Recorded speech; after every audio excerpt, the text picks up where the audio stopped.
Hello friends, welcome once again in रामनेर classes.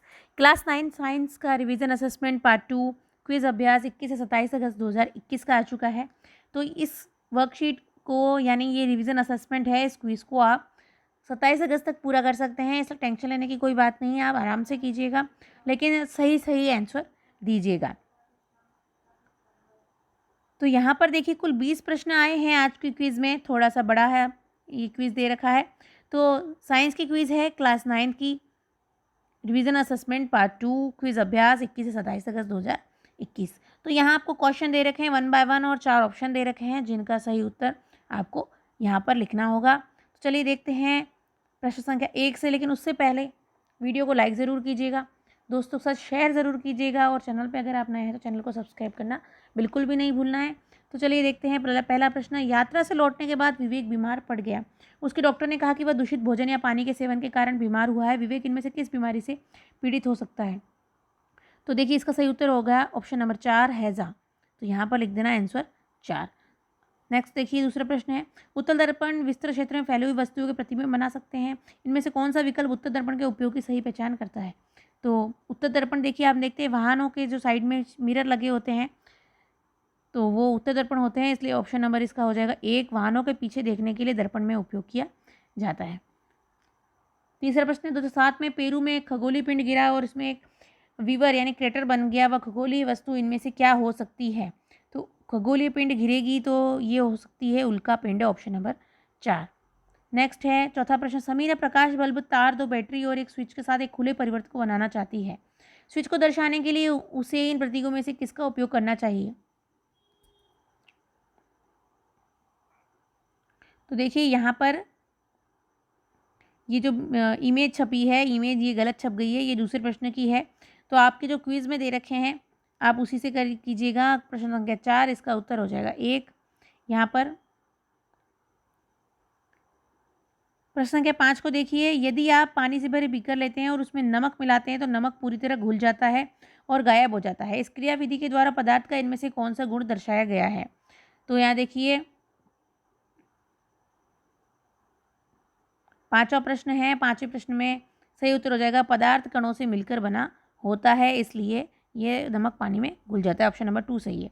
तो देखिए हम बात कर रहे थे चौथे प्रश्न की। चौथा प्रश्न जब आप अपनी व्हाट्सएप क्विज अपने मोबाइल में करेंगे कन्वीनियंस से, तो आपको यहाँ पर बल्ब के और परिपथ के कुछ चिन्ह दिखाई देंगे, उससे आपको इस सवाल को हल करना है।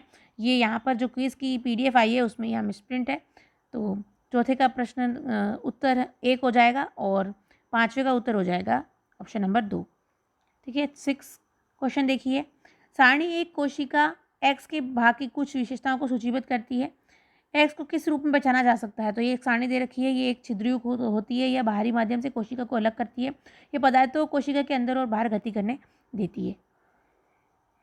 तो ये क्या हो सकती है? केंद्रक, कोशिका द्रव्य, केंद्रक झिल्ली या प्लाज्मा झिल्ली। तो इसका सही उत्तर हो जाएगा ऑप्शन नंबर 4 प्लाज्मा झिल्ली, यहाँ पर 4 देख लेना।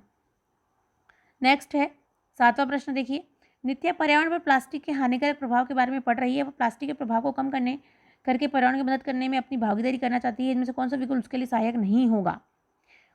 अब देखिए सहायक नहीं होगा पूछा, नहीं जहाँ पर आता है वहाँ ध्यान से देखना चाहिए। उसके लंच को स्टील या कांच के लंच बॉक्स में पैक करना, ये तो सहायक हो सकता है क्योंकि यहाँ प्लास्टिक उपयोग ही नहीं कर रही है। खरीदारी के लिए जैसे में कपड़े के थैले लेकर जाना, ये भी बिल्कुल सहायक है क्योंकि यहाँ पर प्लास्टिक का उपयोग नहीं हो रहा है। फिर है तीसरा, कचरे में फेंकने से पहले प्लास्टिक को छोटे छोटे टुकड़ों में काटना और पुराने प्लास्टिक बैग का पुनः उपयोग करना और नए लेने से इनकार करना। तो यहाँ पर ऑप्शन नंबर 3 इसका सही उत्तर हो जाएगा। मतलब ये सहायक नहीं होगा कि प्लास्टिक के टुकड़े हम करें, सहायक ये होगा कि हम प्लास्टिक का उपयोग करें ही ना या रिसाइकल करके करें। तो चलिए अगला प्रश्न देखते हैं, प्रश्न संख्या 8, इनमें से कौन बल के प्रभाव को व्यक्त नहीं करता? तो बल के प्रभाव को व्यक्त कौन नहीं करेगा? देखिए किताब उठाना, लकड़ी का जलना, किसी वाहन में ब्रेक लगाना और कैरम बोर्ड पर स्ट्राइक करवाना। तो देखिए इन चारों में से किस में बल का प्रयोग नहीं किया जा सकता है? तो ऑप्शन नंबर 2 सही हो जाएगा लकड़ी का जलना। बहुत ही आसान सवाल दिए गए हैं। 9वां देखिए, सैम ने एक पतले लंबे पाइप का उपयोग करके एक अंग तंत्र एक वर्किंग मॉडल बनाया है जो एक प्लास्टिक बैग से जुड़ा हुआ है।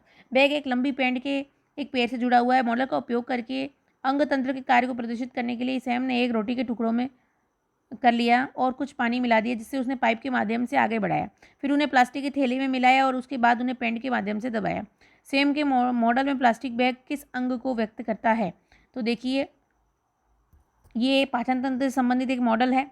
तो यहाँ कौन आते, आमाशय, आहार नाल और अग्नाशय, तो ये किस अंग को व्यक्त करता है, ये प्रश्न पूछा गया था। तो ये व्यक्त करेगा आहार नाल को, ठीक है, क्योंकि भोजन आहार नाल के माध्यम से ही जाएगा। ऑप्शन नंबर 3 सही हो जाएगा। अगला प्रश्न देखिए, प्रश्न संख्या 10। टीना समान बल लगाकर 3 अलग अलग सतहों पर एक खिलौना कार को धक्का देती है और प्रत्येक द्वारा 10 सेकंड में तय की गई दूरी को नोट करती है। वह जानती है कि घर्षण के कारण खिलौना कार की गति में परिवर्तन हुआ। यहाँ पर किस कारक ने घर्षण बल में परिवर्तन किया है? तो देखिए, यहाँ पर लकड़ी है, कांच है और दरी है।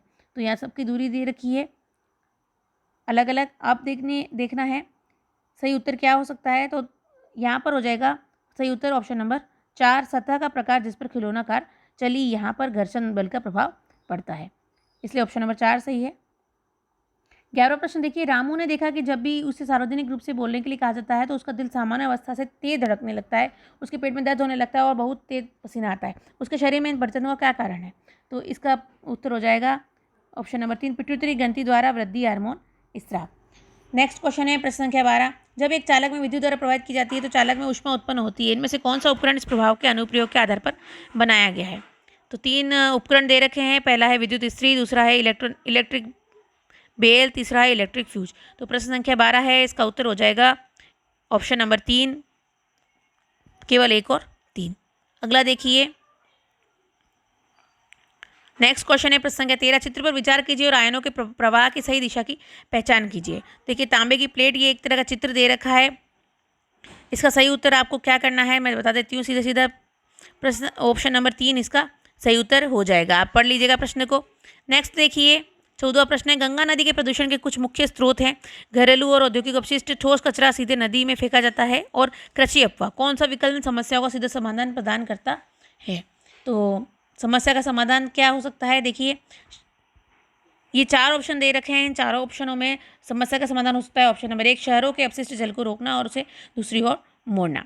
तो नेक्स्ट क्वेश्चन की तरफ बढ़ते हैं। अब प्रश्न संख्या 15वां है, दिया गया ग्राफ 1965 से 2010 के बीच वायुमंडल में के उत्सर्जन की मात्रा को दर्शाता है। यह जलवायु को कैसे प्रभावित करेगा?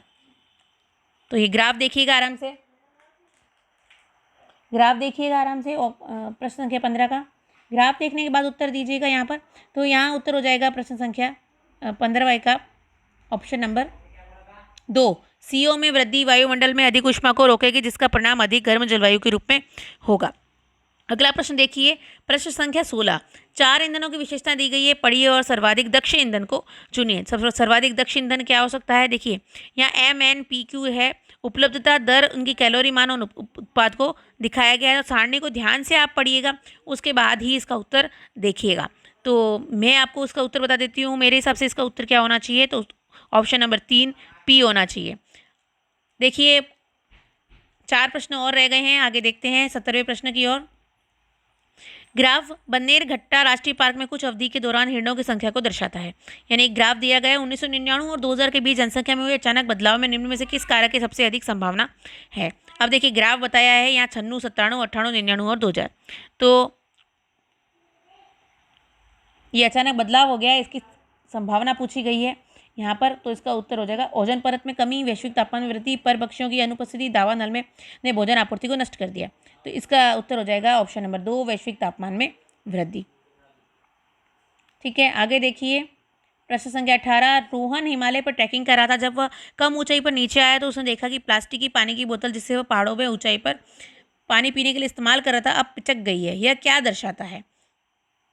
तो प्रश्न संख्या 18 के देखिए ऑप्शन देखिए, तापमान कम ऊंचाई पर अधिक होता है, तापमान कम ऊंचाई पर कम होता है, वायुमंडलीय दाब कम ऊंचाई पर कम होता है और वायुमंडलीय दाब कम ऊंचाई पर अधिक होता है। तो बहुत अच्छा प्रश्न पूछा गया है।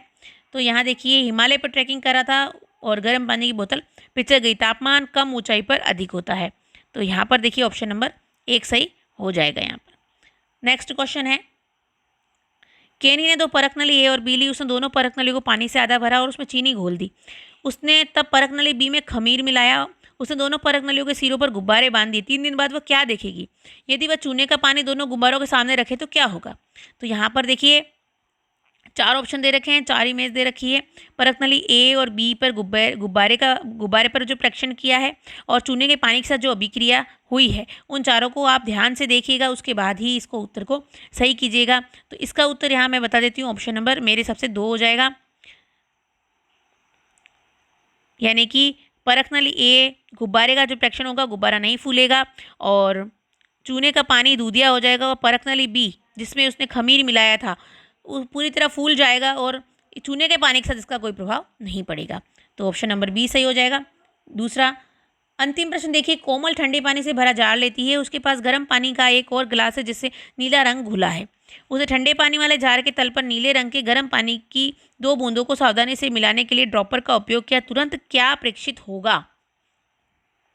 क्या हो जाएगा? देखिए, आइस क्यूब बनाने के लिए जार में नीला पानी जम जाएगा। नीला पानी जार के तल पर एक परत बनाता है क्योंकि ये गर्म है।